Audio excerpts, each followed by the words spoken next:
Discipline has to have an element of pleasure. Consistently doing your work has to have rewards. Reward is the key word here. How you develop consistency and more discipline in your life. And often with these kind of ideas or questions, I find the focus wrong, and I like to look at it differently from a different angle. So the human brain operates by pleasure and pain. What is pleasurable, we're attracted to, and what is painful, we naturally recoil from. And if things become too painful, we never do them. And if things become pleasurable, we get addicted to them, often with bad consequences. All right? So if the idea of discipline, of consistently doing an action, is only associated with pain, with tedium, of being by yourself in a room, doing one thing over and over and over again, you're never going to get over the mountain because it's associated with too much pain, and the brain naturally shrinks from anything that's painful. Okay? So there has to be pleasure involved. Discipline has to have an element of pleasure. Consistently doing your work has to have rewards. Reward is the key word here, right? So if you never feel a direct, pleasurable sensation from what discipline is giving you, then it's never going to work.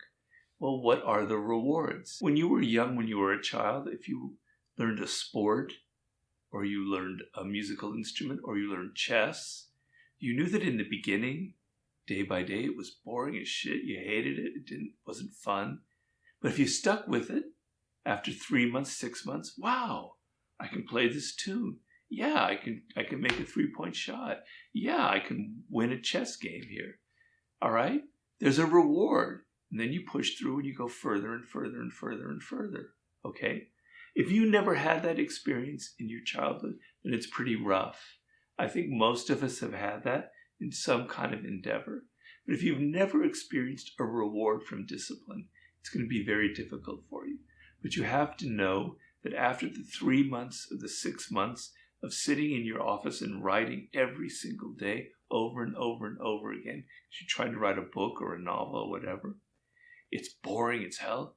But man, I'm going to reach that moment in 3 months and 4 months. There's going to be a reward, and I'm going to feel it, and I'm going to get addicted. I'm going to get hooked to that. And you get hooked to those rewards to the point where other kinds of immediate pleasures don't have the same effect on you. And you want this again and again and again in your life. The highs that come from actually reaching your goals. So you have to think in the moment of this where you're trying to discipline yourself of what will be the reward, of the visualize it and feel it.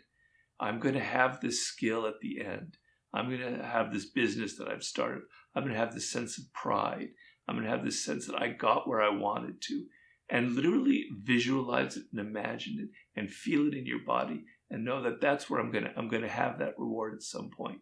And if it's too much drudgery and tedium, you're never going to get past that point. So that's sort of my main lesson there.